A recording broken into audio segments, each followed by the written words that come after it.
Hey, Camp Squad, welcome back. I'm Matt. Oh, Sam. And today we have the documentary part of the Band of Brothers series. This is, what was it called again? We Stand Alone. We Stand Alone Together. Yeah.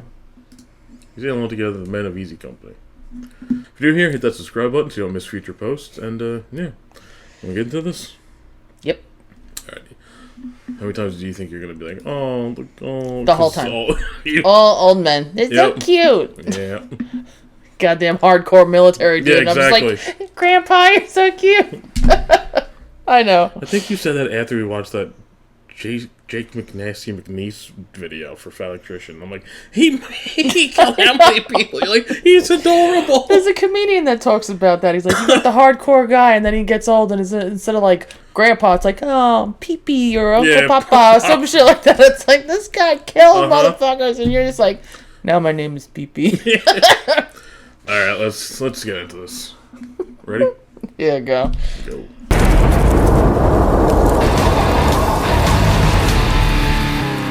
Thanks. Okay. Welcome. Hi. Thanks for sitting down with us again. We appreciate it. No. Could you recount again for me the incident in which you were wounded? Home box office, prisons. Well, I was standing on the top of this hill at the aid station, and a random shell came in. It couldn't have gone off more than 5 or 10 feet away from me, because all I remember is a tremendous blast and a flash. And the next thing I knew, I was laying on the ground in the snow, and I tried to get up. And when I tried to get up, only thing I could see were the broken ends of my legs. Oh my God. And I thought my legs were gone. Because that's all, the broken part, both femurs were shattered. And they were laying down here as I was in my back trying to raise my legs up. And I thought, shit. I'm dead. I'm about to die. And I said my act of contrition, because I'm a Catholic. And then the next thing I thought of was my mother. And I thought, what's she going to say? Because I was an only child. Jeez. 1942, U.S. Army assembled a volunteer parachute regiment to jump behind enemy lines. Assuming this is all real footage. It was a company of men who found themselves at the forefront of the war in Europe. Yeah, I'm sure this is real footage. Normandy on D-Day.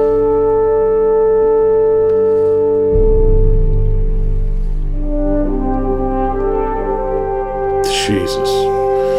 Look at them all.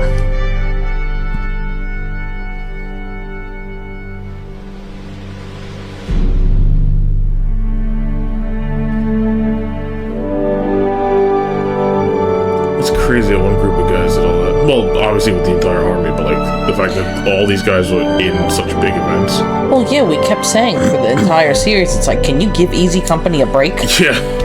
Like, it was just constant.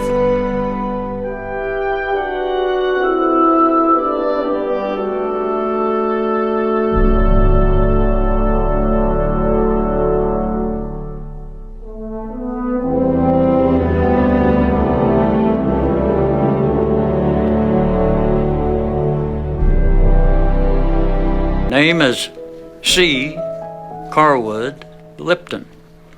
Yeah, Born in Huntington, West Virginia. Grew up in Huntington.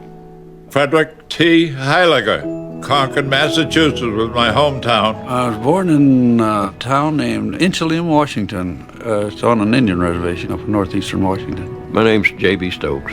I was born close to Bonham, Texas, in a rural area called Leonard. Born and raised in Columbus, Ohio. My father worked for this railroad. My mother was a housewife. My nickname was Babe. And my mother, she was a little Irish broad, red hair, fiery. Little Irish broad. Great woman. Born and raised in South Philadelphia, where the times were tough. That's Mom gonna. had 10 children. Oh yeah. So you had to work to survive. Down here? Yeah. That's what it was. It's just survival in the streets of Philadelphia, that's all. It was a real struggle because we came up in the Depression. Sometimes we live on a farm and have pigs and chickens and raise a garden. I saw people that really were hungry and had hard times. My father was able to find some kind of employment.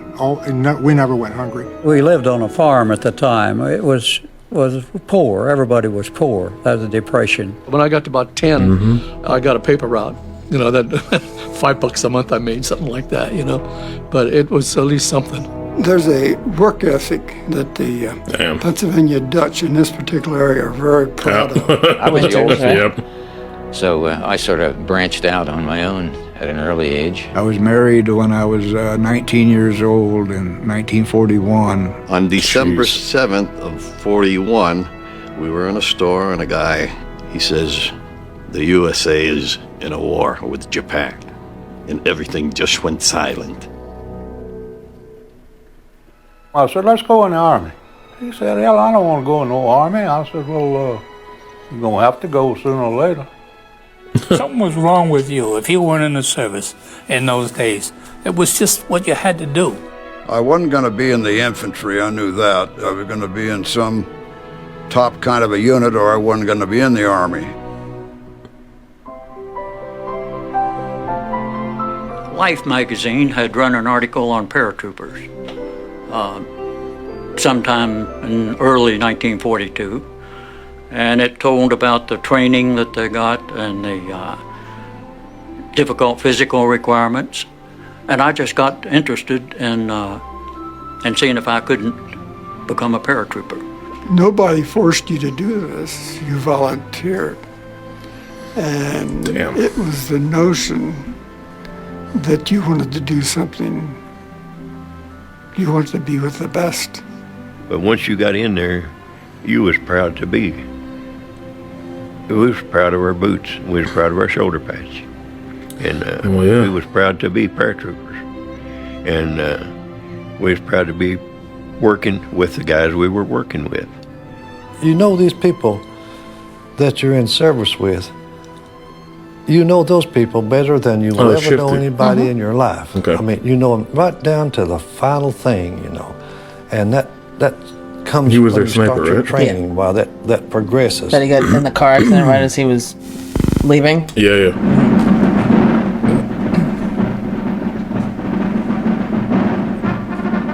Each man was like a heavyweight champ of the world boxer. Out of 100%, only 10% made I it. thought I was going to die. There wasn't no holding back. You had to hang in there. You had to be tough. We marched 118 miles in 3 days. The training I got and the men I trained with gave me the confidence to go into battle. We were just a bunch of ordinary kids when we went in, most of us. And a lot of the training was to build you up physically and mentally. Some of them lost as much as 40 pounds. Jesus. But I didn't have nothing to lose. I weighed about 130. If I'd have lost 40 pounds, I wouldn't have been big enough to stay. All right, Popeye. You know, they weeded out. Right, the one that broke it, the first one that broke out. So many. Buck. They'd be there one day and they'd be gone the next. They couldn't keep up with them. You understand? They were good men, but they couldn't take that hard training. Well, he had the cream of the cream. I wouldn't take that pin off that he's got on. Called See that? Currahee every morning. Down here, he's got that big pin on. Back. If you couldn't do it, why you'd end up in another unit. Of course, the name Currahee, as I understand it, means we stand alone together. That's an Indian name. It okay. a symbol of the camp because it was really rough and tough. Remember first episode? A lot of times, especially on a Monday, when some of the guys would get out somewhere and get them a little drink or so, you'd see them laying beside the road, you know, going up and coming back, you know, where they're sick. And it didn't matter how hard they trained you and how tired you got. You would still go out on your own and run the mountain at night. Which was ridiculous because when you had to run it during the day, all you did was bitch and moan.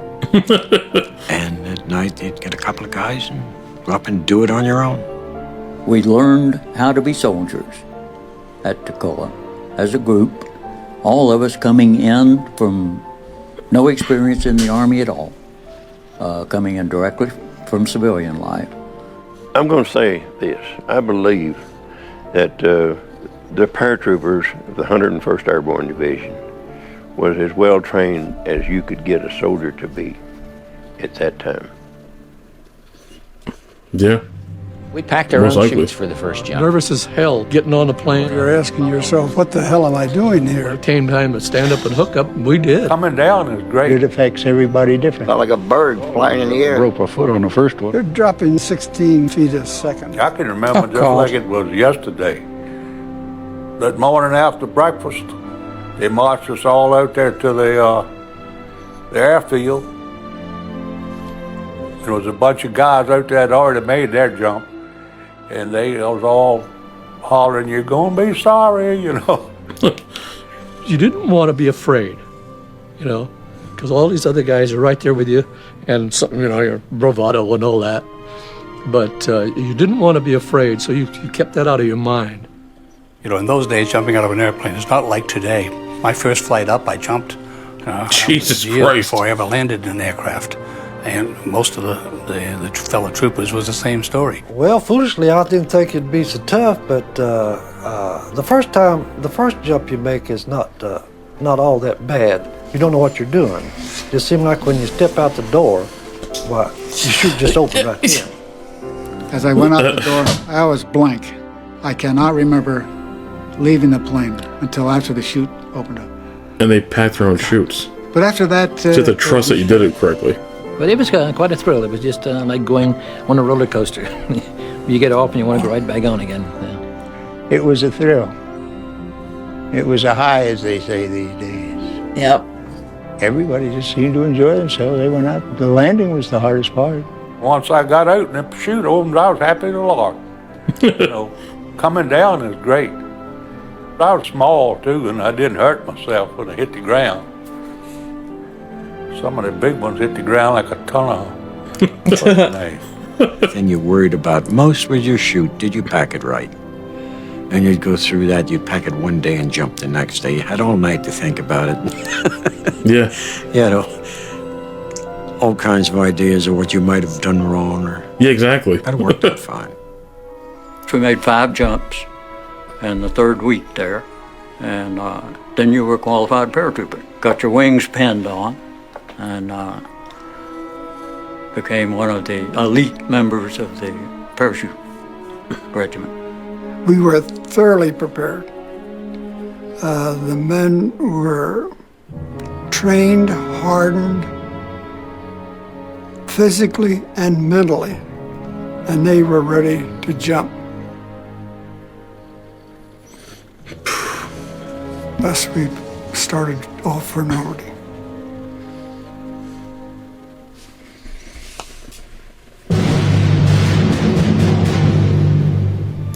Mr. 15 months of training, easy company aboard transport, trip to... Yep.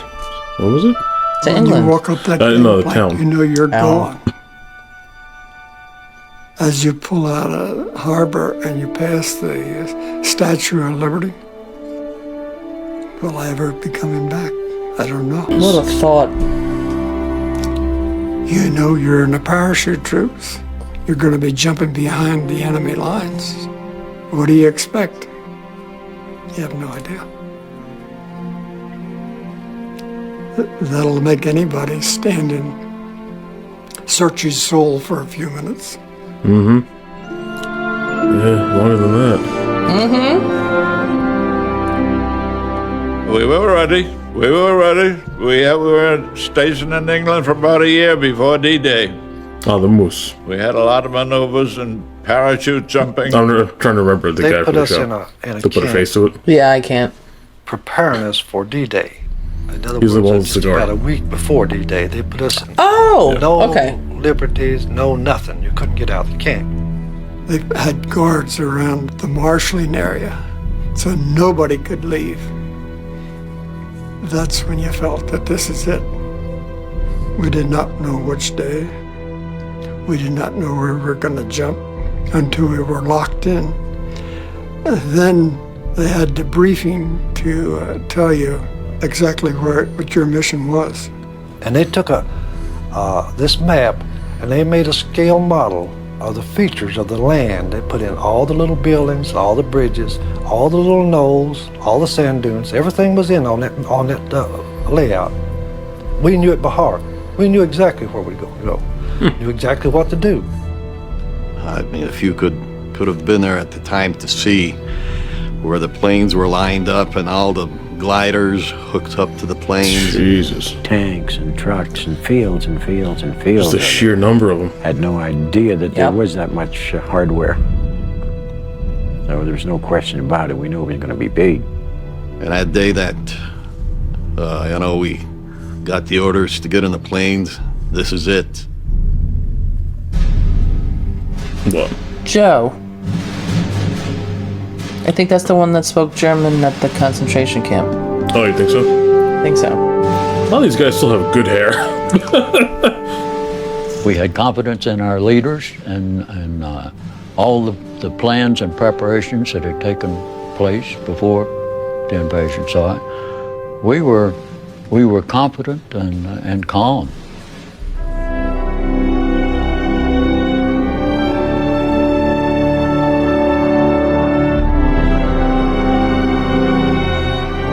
So much equipment.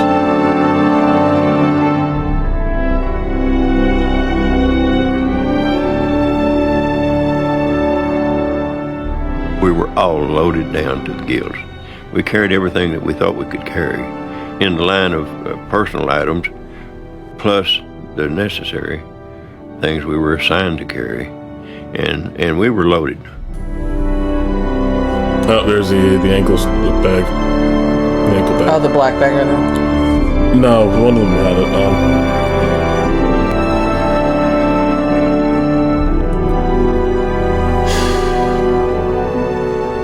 Everybody got in there, and a lot of them were very scared. I was scared too, but probably in a different way that other people were. As long as I was in that plane and they were going to get me there safely out of that plane, that's all that I worried about. Interesting. Didn't really worry about after? June 6th, D-Day. At the time, I had no feelings whatsoever. Like I said, my feelings was for my brother. Who was So you still killed got the pin on? at that time. Yeah. That infuriated me to no end. And that's when I jumped on D-Day, I swore I was going to kill every damn German I came across. And that's why I think they nicknamed me Wild Bill, because I did a lot of killing D-Day. Wait, did he know on the plane? Yes, he did, Scott's right? brother, yeah. He knew before That's they what he jumped was on. pissed off about. So since I was jump master, I could lie in the door, at the door of the plane with my head out in the slipstream looking down.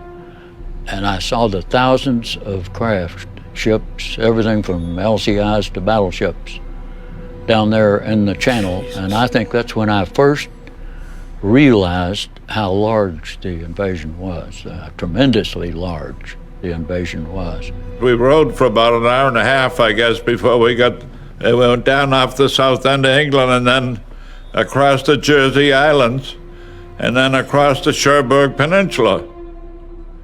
And that's when the fireworks started. Yeah. Flak was terrible.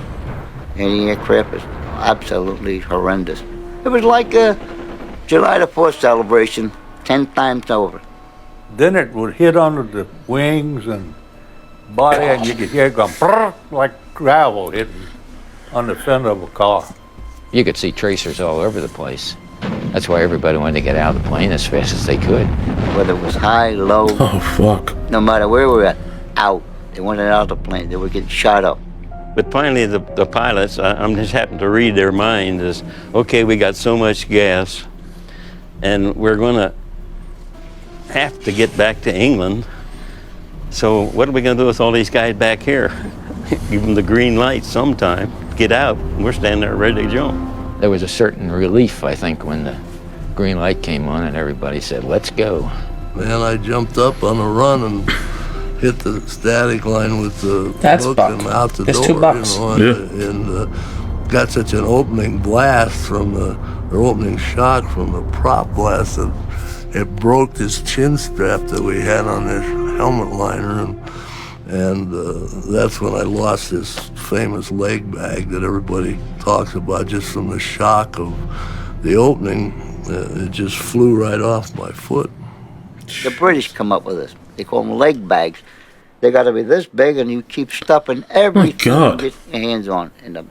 It's supposed to weigh 10, 15 pounds. By the time you get done, it's 40 or 50 or 60 pounds. Jesus. Everyone that jumped with a leg bag or supplies, they lost it. Most of the paratroopers that landed didn't have nothing. I was one of them. It tore right off because we jumped at speeds of 150 miles an hour, maybe even higher, I don't know. And lower than we should have been. But that wasn't bad either because you got to the ground quicker. When I went out the door, I looked to see if my parachute was open, you could see tracer bullets burning holes through the parachute. And they told us that all you'll have to do is shuffle up to the door, throw that leg out, prop blast will hit it, and you're gone. Well, they were right. Only I was gone out and my leg was in. And I was hanging upside down, looking at everything down with my leg in the plane and everything. And all this happened in just a split second. And Paul rolled me out, Paul Rogers rolled me out. I just helped him out. I just picked him out, threw him out. Get out. Had to get out. We just wanted to get out so bad. And I come down right behind City Hall, watched them shoot at me all the way, which wasn't very long. And I could see the tracers, and they were kind of spraying around in the air. Whoever the machine gunner was down there that was concentrating on me apparently was not a very good shot. But they were firing in every direction. Even in front of you, back of you, you don't know which way to go. The next thing is that you are getting close to landing and you're saying, there's some trees, there's a road, try and slip to avoid the trees, try and slip to avoid landing on the road. And I slipped a little bit and my chute fell across the power lines and I hit that fence and fell into a farmer's garden. And that fence I'll never will forget it, it had glass in the top of it and cut me up and everything, but that didn't bother me. I was down, and I got down with my gun. Jesus. I hit the ground in a kind of a field, and we were way got looking at my map, and we wasn't anywhere close to where we were supposed to be. We didn't know where we were. We was plumb off our maps that they'd give us. So we had to make our way back. We knew that the beach was to the east of where we were. So we headed that way to get down to the beach to find out where the outfit was. My friend from Erie was in another plane. When I hit the ground, I hit about 2 feet away from him. And him and I start walking around looking for more of our troops. And we were running into Germans everywhere, but we had to hide. You know, because if we didn't, we were dead meat. And I lit in a tree. I had my trench knife, and I reached up and grabbed a hold of it's a big trunk, the tree. I swung into it. I cut those risers with, I think, one swipe, and I come down that tree like a monkey. And then there I was with a trench knife and a canteen and about 6 candy bars in my pocket, ready to fight the German army, you know. So there's 4 guys that were with me on D-Day who did have nothing but a jump knife when they landed. That's crazy. So we had a hope. Well, you have the equipment they did jump with? Just a knife. Worked out for all of us. Later on, we run across somebody who had been killed, and you take his weapon, and that's how you get a weapon for D-Day, rather haphazard. We were scattered all over the peninsula practically, so it was quite a confused situation, but we were better prepared for it than the Germans were. The Germans didn't know where we were. Whereas on the beach, those people coming in on that on those boats, those Germans had those big guns aimed right at them, and just waiting on them. Oh, they had it tough. They had it tough. I admire every one of them. Jesus, the recoil. These guns were pointed and firing right down on the beach. And the people out of the landing craft were trying to come onto the beach and they were firing right down on them.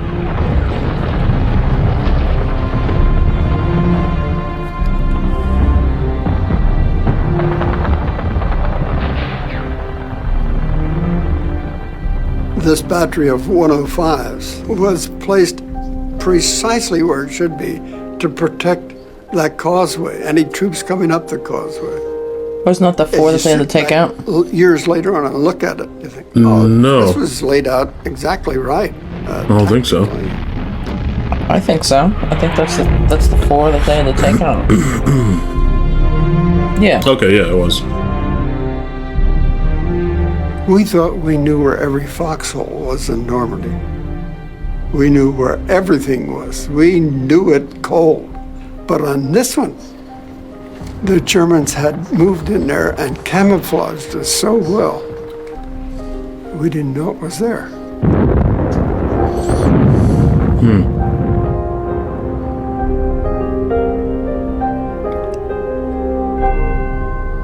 12 verse 50. E Company was the assault company of the battalion. And we were been trained from special assaults and whatnot, special assignments. But they weren't aware of what we had. They didn't realize we only had 12. I didn't know that was malarkey. So we worked our way down through the farm area to a hedgerow, and Lieutenant Winters had us set up a firing position.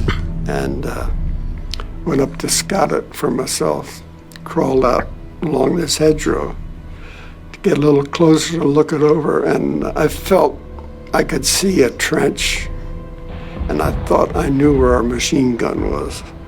Winters was an exceptional leader, and he was able to size up all through the war, size up combat situations and decide quickly and correctly the best way to take care of whatever the problem was. I divided the group into 2 units. Lieutenant Compton was with me. I gave him half the men and I took half the men. Gave instructions. I want Compton, Malarkey, and Winda crawl up there and hand grenade that machine gun. Crawl through the grass. And as you throw your grenades, I'll charge up with the rest of the guys. So I had the 2 machine guns set up to give him covering fire while he crawled up there. I get out to this hedgerow and I look up and I peek through the bushes and I see a couple of Germans over here about 30, 50 yards away stoking this gun and firing it. And so I pull out a hand grenade and I pull the pin on it and I threw it as high and as far as I could throw it in their general direction. The damn thing had enough hang time on it that about the time it got to them, it went off in the air, and I got one of them. Then I jumped up with a couple other guys and we charged so that we all jumped into the first position together. They had trenches cut in there where they worked, the Germans did, and they jumped down in them trenches and they worked them Germans like a dose of salt. 3 Germans broke off from this position to run across the field, which was the wrong thing to do from their view. We cut them down. I was in a trench and I looked and I saw an arm. I didn't even see it. The man was in a camouflage tent and I didn't even see him.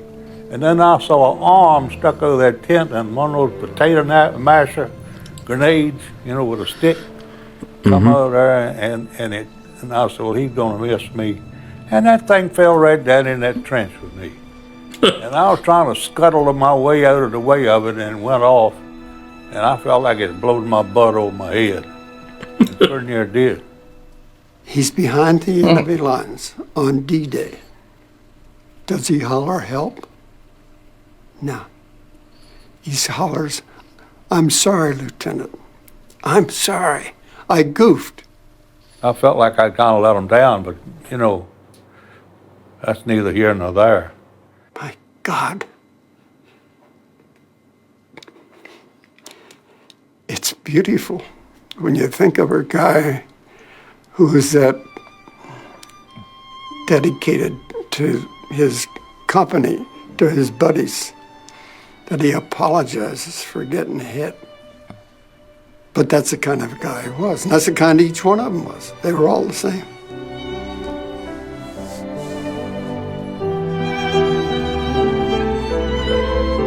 I look upon them, each man with great respect, respect I can't describe. Jeez. Each one of them proved himself that he could do the job.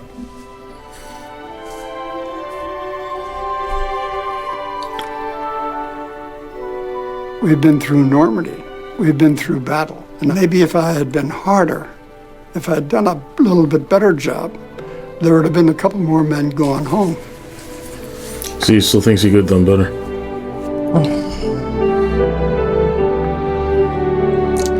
He did plenty. Oh, we all know that.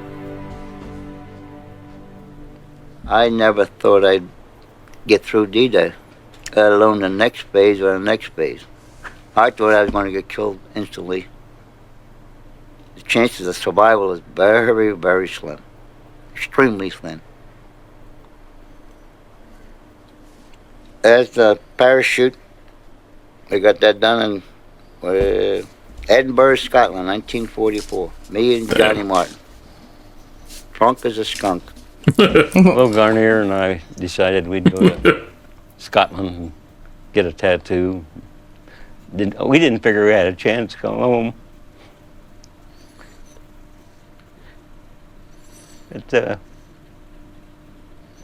Yeah, but we thought, well, hell, the war's just starting, and Christ, we're 50% gone now, so it's a long haul.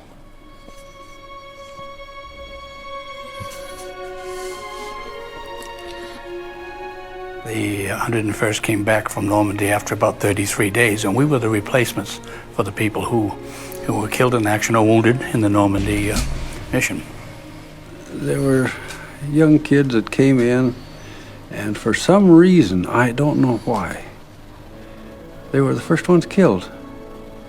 And I think maybe they were trying to impress the older guys, maybe people like me or Shifty.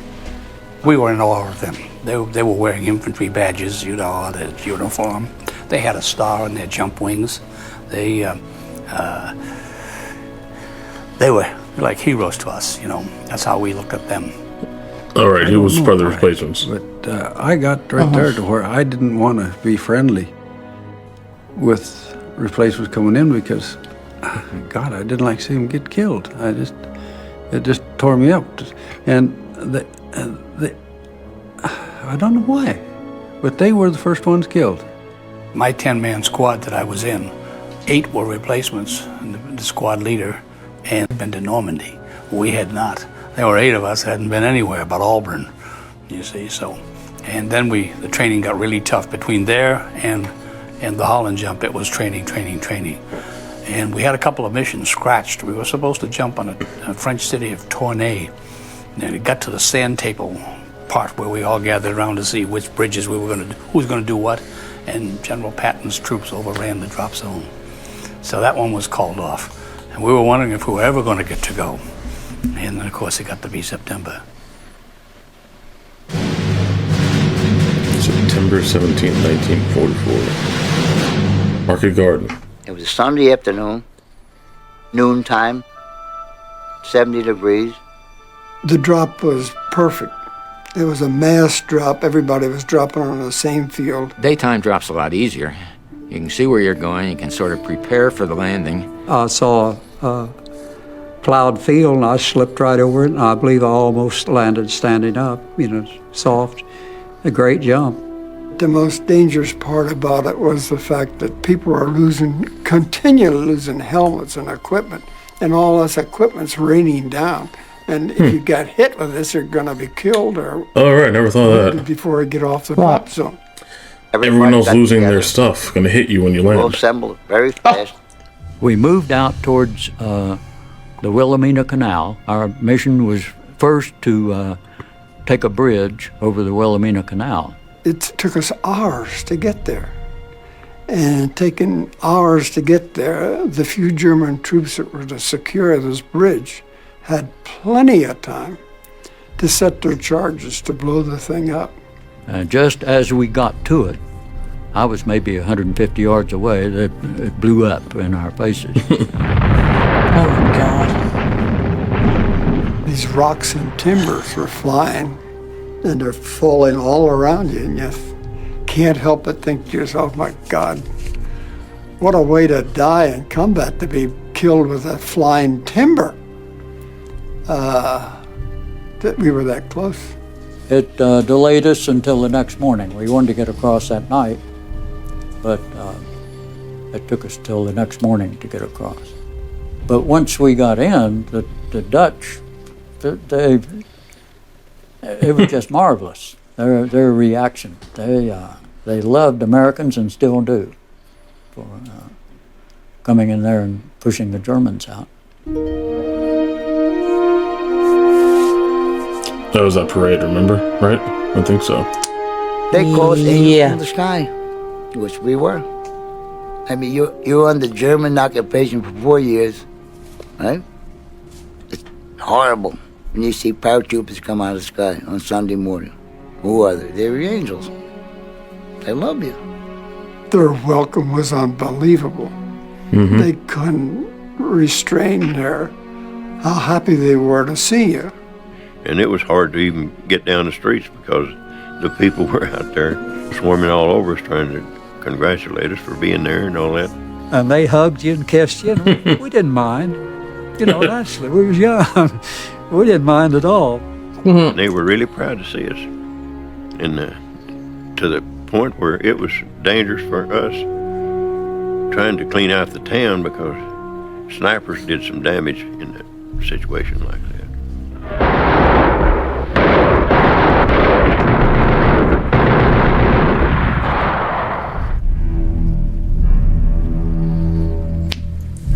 Hell's Highway, easy. We had a lot of fighting. I think this is where Moose was left behind. Germans right across think the that river, one. you know. They're fighting like heck to keep us out of Germany. It's called the island. We call it the island. And we set up positions there. Had some substantial battles there. They could observe any movement we made during the daytime. And at their will, they could shell us, put mortar fire on us when they had a target of opportunity. I heard something coming down. I knew what it was, a mortar shell, and I threw my arm up like that and went down. It lit within 3 feet of me or 4, but it lets it. When it blows, it goes up like that. And it went through my arm and hit me in the head, and I was bleeding pretty good. Well, I was picked to go up on a dike. So of course, when you get to the top, you don't expose yourself. So I took my rifle and put my helmet on it and put it over, even with the road on a dike. And no action, so I rotted back down, put the helmet on, and I sort of peeked over. When I peeked over, I see a hand there with a potato masher. Oh, shit. Threw it at me. I ducked down, it hit my helmet and bounced off. So when that thing bounced off my helmet, I hollered out to the guys below, live grenade. If Lesniewski hadn't hollered live grenade, and I had enough sense to know that that's that grenade that hit my rifle and is laying right in front of me, in my face practically, I know I'd have either had my head blown off or I would have definitely been blind. There's no question about that, not any question, because I just got turned just part way and it exploded, and then it caught me in the face, neck, left arm, under the arm, in the shoulder blade. Jeez. I hollered for them to, take off. I said, get the hell going back. And I had 8 grenades, so I started taking them off, pulling the pins and throwing them over. And while the grenades are rolling down or landing wherever they were hitting some of the crowds, because I could hear screaming, hollering, crying, and I think I threw the 8 grenades in about 4 seconds. Jeez. Then I took off, running. So the doctor that counted the holes in me down at Nijmegen, the first doctor that really counted the holes, said there was 32. Jesus That was my God. first experience with artillery in large numbers. And I can remember sitting there at night a couple of nights, listening to the artillery land. Wham! And the 88 was the fiercest cannon or gun that the Germans had. And it was the way they used it. It was an all-purpose gun. It could shoot anti-aircraft, tanks, anti-personnel, airburst. Jesus. That was the bad ones when the shell went up over your head. I saw a huge mushroom cloud from the shell, and Joe Toy stepped out of it. And I run up. I remember that like it was just, I run up and I grabbed him. And he said, "Oh, don't touch me." I said, "Joe, what's my?" He said, "I'm hit all over." He said, I'm bad." I said, "Okay." I said, "I'm going to go see Jim." He said, as bad as he was hurting, Joe Toy, he said, "Heffron, I already checked him. He's gone."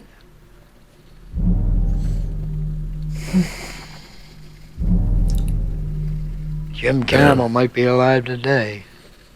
If he hadn't have said to me, "Heffron, you stay here with your gun. I'm going up." And I never, I sleep on it, I eat on it, I never forgot that. And anybody that went through it, I'm going to tell you the same thing. They can't die. Yeah. It's just so bad all your life. You got to remember what one guy did because he thought it was his job to do, and he took a shot for you.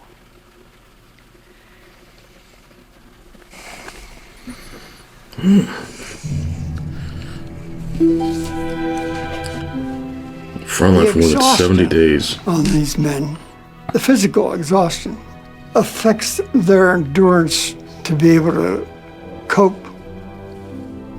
You don't realize it at the time you come off the line from living in the mud and being absolutely miserable for 70 days straight. You don't realize at that point that you're only going to be off the line for a few days and you're going to be facing Bastogne. Right. Yeah, it didn't get better, it just got worse. Yeah, they wouldn't get breaks. They'd get a break for a second.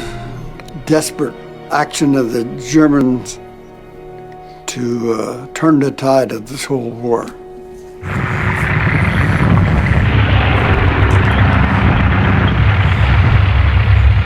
God, those tanks.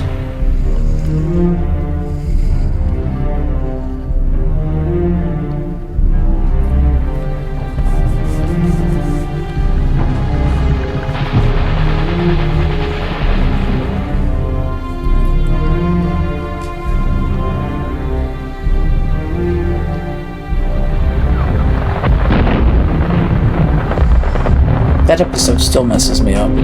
Oh yeah. 600,000 American soldiers fought in the battle. God damn. But it is Bastogne. Oh my God, they went back. It is Bulge's woods, right? It is the woods. Sure looks different now, there ain't no snow. These trees might have been replanted. Look how I straight think if the trees look like they did in 44 and 45, we could get a better idea. That's it. Yeah. Such a peaceful thing, and like to think that all happened there. Definitely the end. Oh, yeah. This is definitely. Yep. Well, there's the town of Foy right over there. Oh, down here. Yeah, I thought it was him. Yeah, where those cattle are About grazing. a half a mile away to be. Yeah, we had an outpost set up, looking right into the town of Foy, and they had to watch everything going on, because we'd come in here and go to sleep. We had our foxholes right over here, and the other area, wherever we had to move out and dig in again.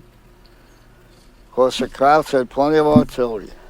Most intense I went through right here. Shelling. Most intense in the world. You couldn't believe it. You had to be here.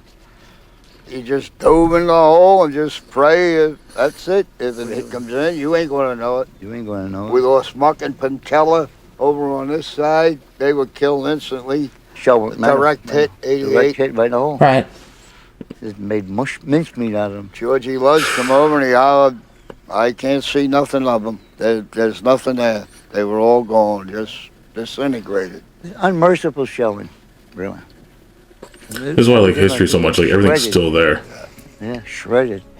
Not everything, but like the locations. Like, Omaha Beach is still there. Yeah. Such an odd feeling. To me, it brings a lot of memories. The memories of the men, the times, good and bad. A lot of memories.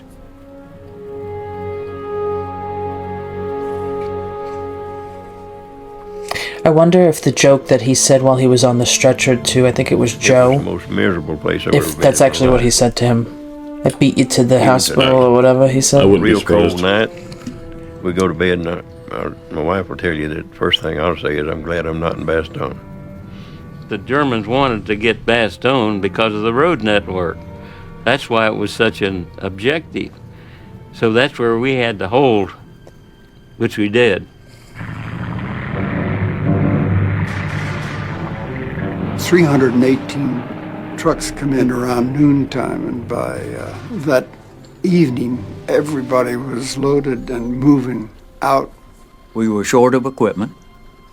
We didn't have enough ammunition. We didn't have enough warm clothes. But we had confidence that our higher military authorities would get to us whatever we needed. That when we got up there, we didn't know what we were getting into. There was very little information, only that the Germans had broken through. We went down, loaded on the trucks, and another truck came by with weapons, and they pitch weapons up to the truck, and you catch a weapon, that's what you got until you got to Bastogne. As it worked out, there's some men actually got on the trucks and left for Bastogne and didn't have a rifle. Jesus.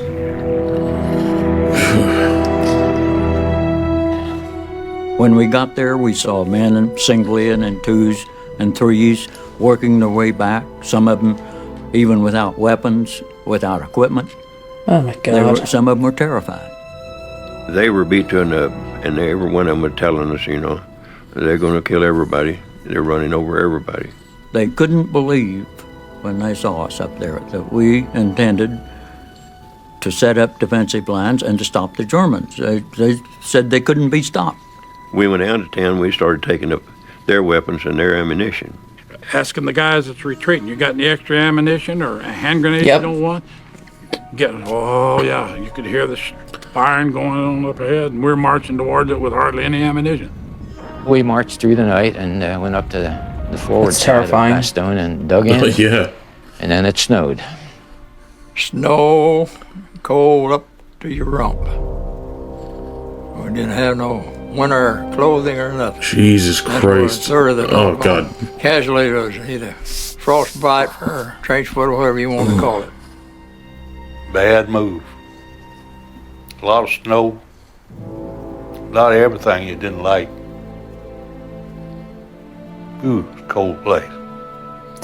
At this particular time, we was on top of a kind of a hill, and top of the hill had pine trees. And we set up our positions around the fringe of the woods. In Belgium, the trees are planted. They don't grow like they do in Maine. They're rows of trees. You look down a row and you can see a half a mile. Okay, I didn't know that. On top of this hill, there was a ridge with a tree line. We were dug in on that ridge. Germans knew right where we were, and they really gave us a shellacking.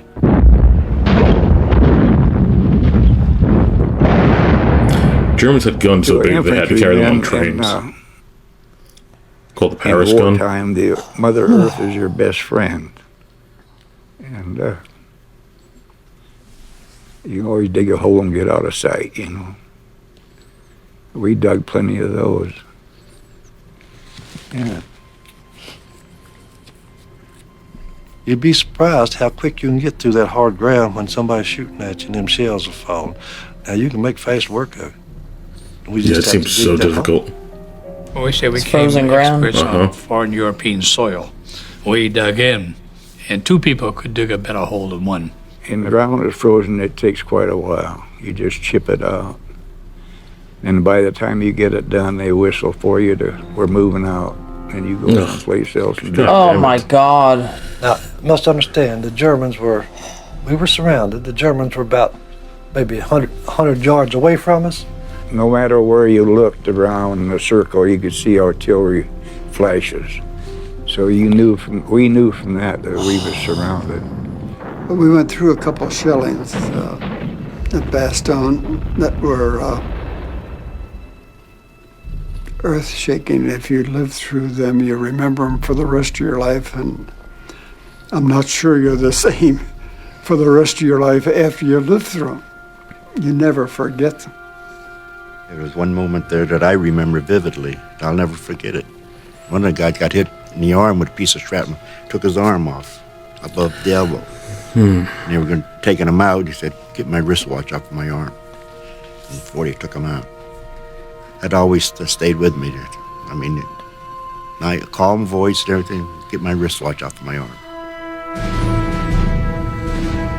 On the 3rd of January, we withdrew back to our former positions there up the hill from Foy. And when we got there, we could see that the Germans had zeroed in artillery there. Because trees were knocked down, branches were knocked out of trees, there were holes in the ground. It was right at dusk, and the Germans had this, this woods of ours zeroed in completely, and as we hit the woods, why this tremendous artillery attack came.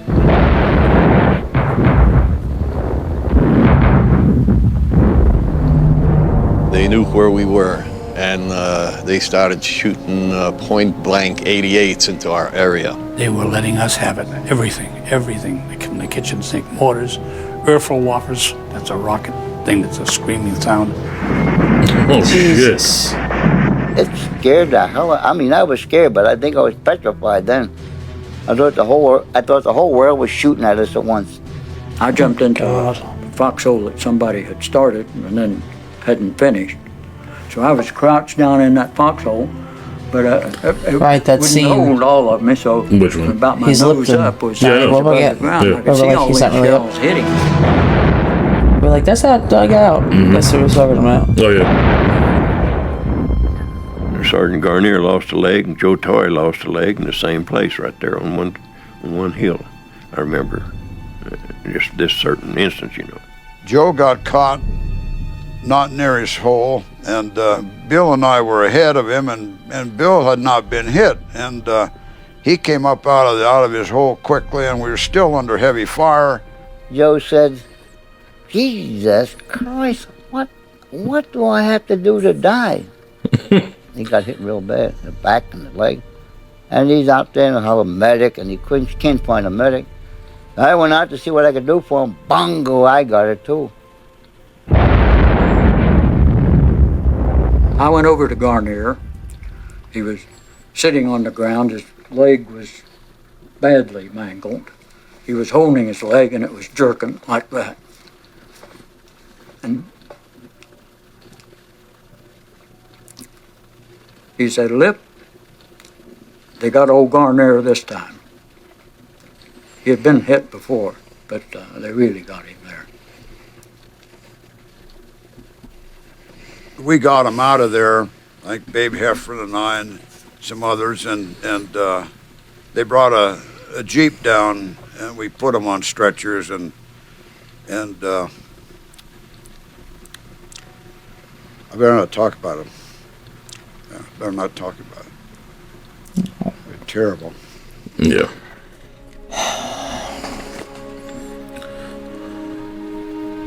Gunnier's actor seems a lot like him. We lost some very good men there. Toy and Garnier had lost their legs there. A number of other people were killed. It was a difficult situation there.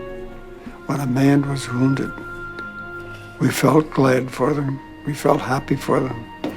He had a ticket to get out of there, and maybe a ticket to go home. And when we had a man who was killed, we found that he was at peace. And he looked so peaceful. And we were glad that he found peace. We had this assistant squad leader named Mallet. He was from New York City. And I overheard him talking one time. This was in Bastogne. He says, I've been through Normandy and I went through Holland. And to this day, he says, I haven't got one scratch. He says, I'm afraid when I do get it, I'm really going to get it. And he was right. In this little town of Foy, he got killed.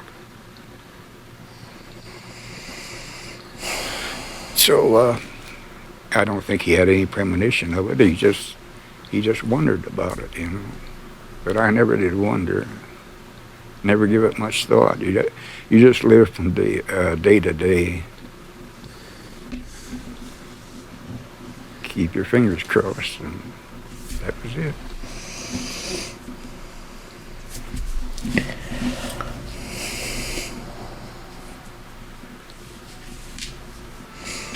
Jeez, 15 minutes. Did they ever say how many were in Easy Company? Like the total? No, but they lost 9. Right. First, and then this was 15. The Supreme Commander, General Eisenhower. It is a great personal honor for me to be here today to take part in a ceremony that is unique in American history. Never before has a full division been cited by the War Department in the name of the President for gallantry in action. This day marks the beginning of a new tradition in the American Army. With that tradition, therefore, will always be associated the name of the 101st Airborne Division and of Bastogne. Good luck and God be with each of you.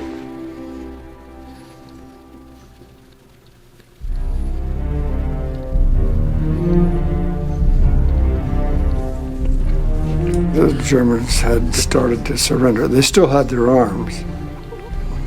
But as you're going down the Autobahn, there was almost a solid line of German troops coming north. And our job is to get to the end and get to the heart of it. Autobahn, I think, is the highway. Berchtesgaden, Eagle's Nest. at the end of the line. It's the retreat that Hitler had for himself. And he built his Eagle's Nest, his penthouse, on top of the Alp to, I'm sure, relax and confer with his staff because they all followed him to Berchtesgaden. This was their final retreat. And of course, this is where they had their loot as well. This was the goal of the French who were on our right flank. This was the goal of the British, and this is a place to capture. This is the one everybody wanted. Hitler's Berchtesgaden retreat, burned by SS troops in the war's last days. The chalet from which he hoped to rule the world now lies in ruin. American Air Force's pictures show the huge gutted rooms and the great window through which the Fuhrer gazed out on the Alps. We took Berchtesgaden May the 5th, and no fighting, no shooting. The only thing I seen at Berchtesgaden was a couple dead black uniform SS troopers laying on the road as we were going up. It was a beautiful country. He knew how to pick out a good spot for a house. We took over his house and liberated it, you might say. There was obviously a loot of all kinds that the men were looking for, such as guns. There was money that they were looting. I was a pack rat anyway. I picked up a lot of German items, including some postcards and envelopes that were addressed to Hitler. Come find out, that place was full of this big art, you know, Rembrandt and all those people, you know, and hanging on the wall, you know. Of course, old soldiers like us, we don't recognize a painting when we see it. The 101st Airborne Division uncovers Hermann Goering's personal art collection, hidden in a subterranean chamber. Didn't he have a lot of gold there, too? Artworks worth untold millions are included. The treasures will go back to rightful owners. I think they also had something called the Red Room, if I remember correctly, from other documentaries. A warehouse full of gin and vodka and stuff like that. It wasn't much whiskey. Those people don't like whiskey. Sounds good to me. And we took it all and set up a bar. Right? Had 7 truckloads of champagne and cognac out of the it's Popeye. wine cellars out of the Eagle's Nest. I'm saying in the episode. Oh, yeah. He brought Winters brought him that. Yeah. That champagne was good. Ooh, it's good. I started drinking it one day, and I drank it till about midnight that night. I went to the barracks, went to sleep. I didn't wake up the next day. I made a 2-day thing out of it. And it didn't taste like it would hurt you. It tastes like ginger ale. That was the only time that I can ever remember that when I was in service that the whole company fell out in their underwear. We didn't even have to dress, you know. Everybody was pretty well looped, and so we just fell out in line formation in our underwear. They're enjoying themselves. They're at peace with the world. They have a big, happy, satisfied grin on their face. It was a paradise for a soldier to move into. Jesus. I had no problem with looting because of the fact that I had come down through Germany and I had seen the Holocaust. And I had seen what the Germans had done to the Jewish race, and I'd seen what they had done to the displaced persons. God. And what they had done in their occupation of France, and what they had done to their occupation in Holland, Belgium. So that by taking over their homes for a few nights, just to bed down my men, and if they picked up a few trinkets, I had no problem.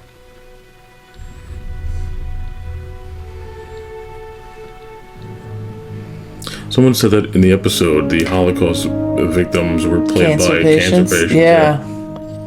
Nobody That's has ever interesting. taken the time to tell you. I wonder if that's actually true, though. Oh, I gotta look that up. Jesus. We'll talk about that when we get there. Well, here we are. We got it. Now, how do you handle this?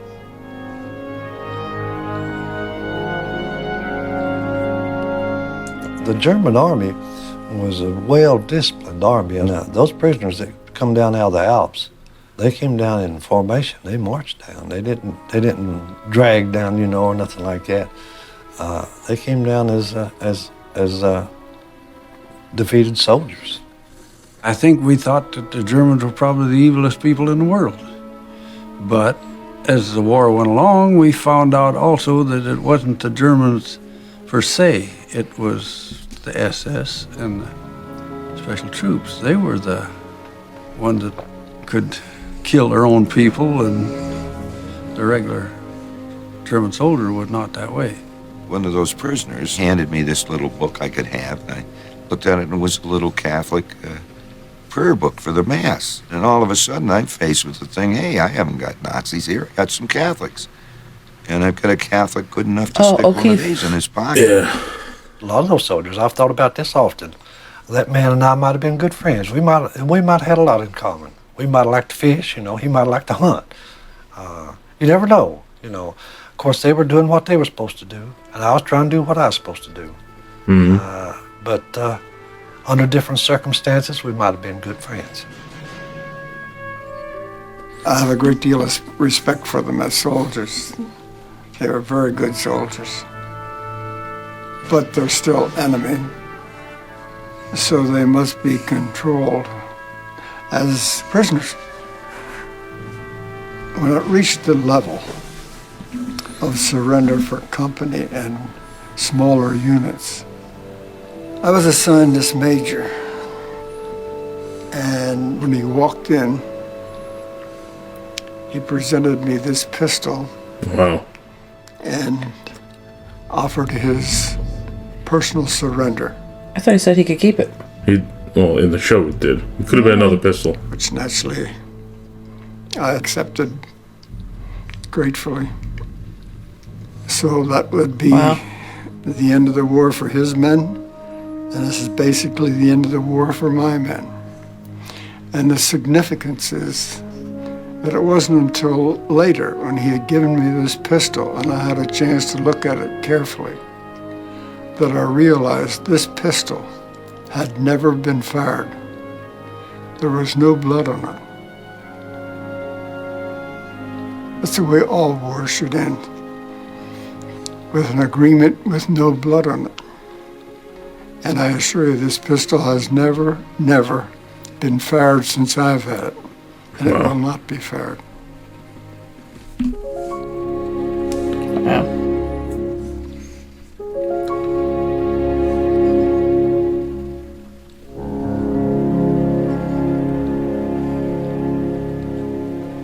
We didn't come home and flout ourselves. I didn't come home and, you know, I was a war hero or anything. I just come home and went back to like we did before we went. Just go to work and live our life.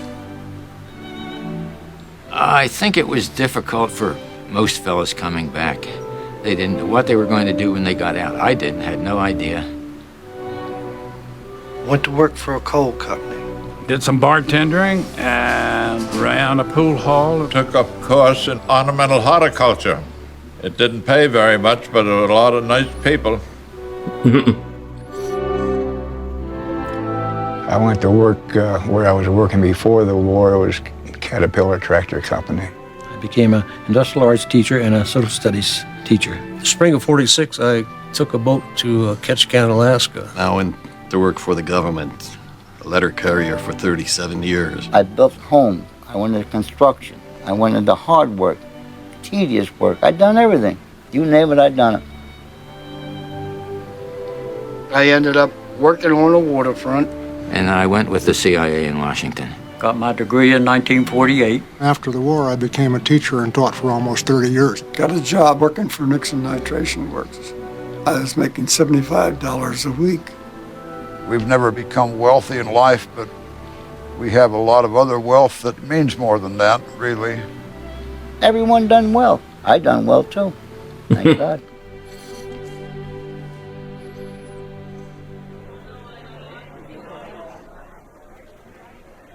I want to welcome each and every one of you to our banquet tonight. Oh, they get together every year, of a fine reunion. Thank you all for coming. And I want to extend the best wishes to all the men from Company E506. I love you. God bless you all. Thank you. The purpose the reunions serve is just to give us a chance to get together and talk to each other. We relive some of the Army experiences, but we have great respect and you might say affection for each other. The type of affection that you get when you've lived through many dangerous situations together and have learned that you can rely on each other. If you see the people today, that bond's still there. The bond you can't explain. As soon as you see them, you know you're thinking of battles and thinking of it to yourself. The men staying out amongst each other. There's an intimacy develops, and like nothing that I've ever experienced anywhere, not in college, not in with any other group of people. We're a strange bunch of dudes, as far as I'm concerned, to be this close after all these years. That's the thing that gets me. That's crazy. Like brother. They went through. Yeah, I know. Makes sense. Now, when I get to these guys, I'm back when I went to service. It's fantastic. I'd like to make 20 more reunions. We had a lot of real good times in there. And those are the times that you really remember, you know. That's, a lot of those is what we kid each other about, you know, at these reunions a lot of times. And then you had a lot of bad times. My family didn't know anything about it. And I just didn't tell them. I just, you know, figured it's something that didn't need talking about. It was done, over with. We didn't know Shifty the way the men know Shifty, you know. So, he started talking about it just in the last 5 or 6 years. Last 5, I'd say. Wow. It was like that was another life, you know, as he was another person, and we weren't aware that the stuff he went through, things he'd seen. I didn't even, you know, it didn't even dawn on me that he'd killed people. I really admire my daddy. He's a good guy. He's a real strong guy. We travel a lot, and we've been to France and to that cemetery. It's just incredible. There's crosses upon crosses upon crosses, and just lined up perfectly as far as the eye can see. And then there's the cliff, you know, and then the ocean. These weren't just anonymous statistics. These were people that I knew, and I told my daughter, I said, this guy here died at age 19 or 20. A whole life, never lived. No family, nothing. No children, no opportunity to have some satisfaction of building a life, nothing. When I went there, I said, Dad, oh my gosh, Dad, you were so lucky. And he looked at me and he said, yeah, I'm very lucky, and he started crying.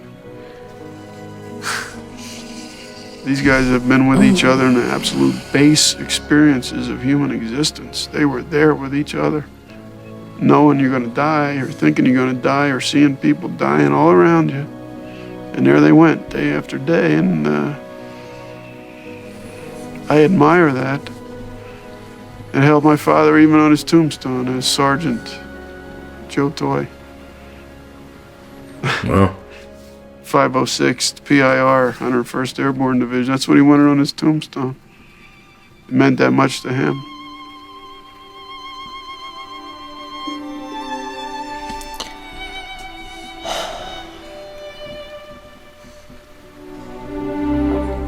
How it happened that those various individuals happened to end up in E Company, I don't know. But as you know, every Army unit thinks it's the best. But we knew we were the best.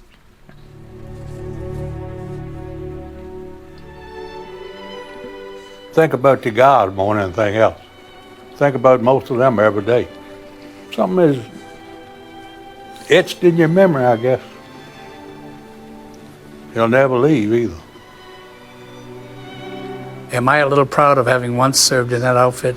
You bet your life. I wore an eagle on my right shoulder for 18 years. Probably the proudest thing in my whole life, having been in Easy Company 506. Yeah, it's tough to beat. The heroes have crosses over their heads, the ones that are buried in the cemeteries. Those are the true heroes, not us.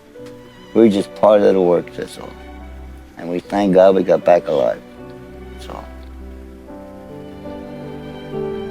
How would you like to be a mother or a father whose son never come back? No. The son and the mother and father are the heroes of the Second World War. Not the guys that come home. Let me say this. I don't believe there's very, very, very few heroes that came back from the war. They're still over there.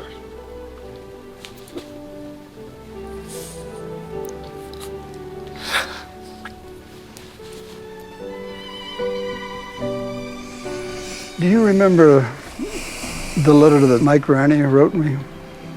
Do you remember how he ended it?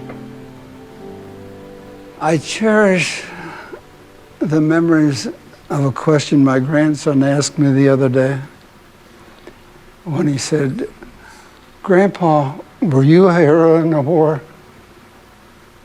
Yes. Grandpa said no.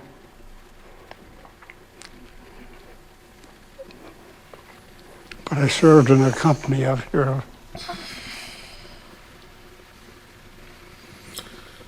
Jeez.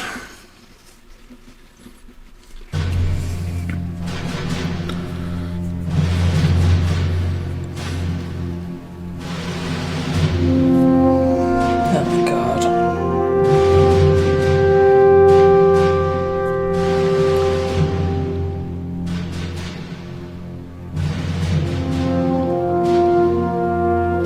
There's so many of them.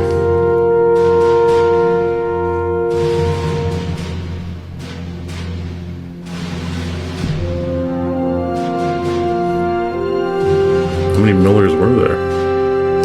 Remember that guy? What's that episode? The episode where they introduce O'Keefe and they're at the security tent or whatever watching, and the guy gets the book. He goes, "There's all O'Keefes and Millers and this and that." He's like, "No one remembers your name." Okay. Yeah.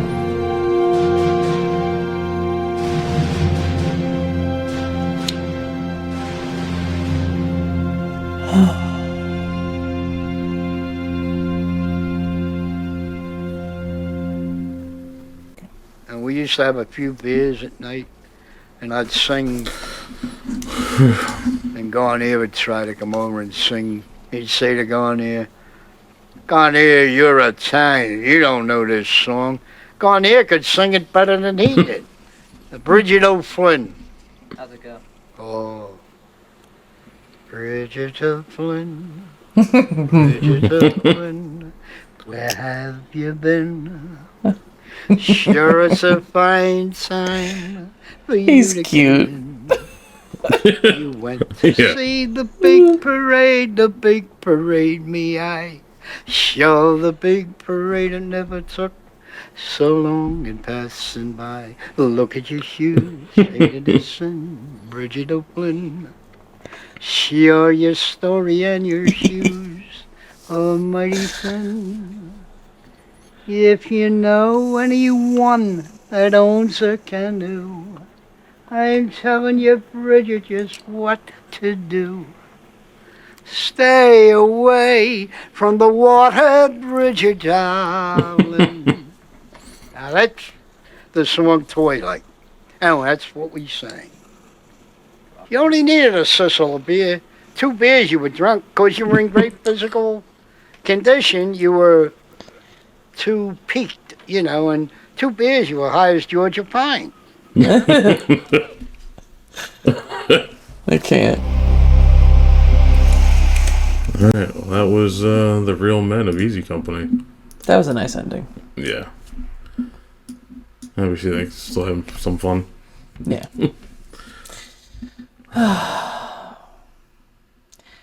Still bothers me that Winters is saying that he wasn't a hero. Well, that's how they all feel. I know, but it's like you are. So it's just, you know. They all are. It's... I know. So cute little old guys. Yeah. Yeah, that's what the documentary's called. Cute little old guys. Jesus, lady. Listen, like I said earlier, all tough men, and then they get all old and they're like, "Oh, he's so cute." Yeah. It's like he stabbed people and killed motherfuckers.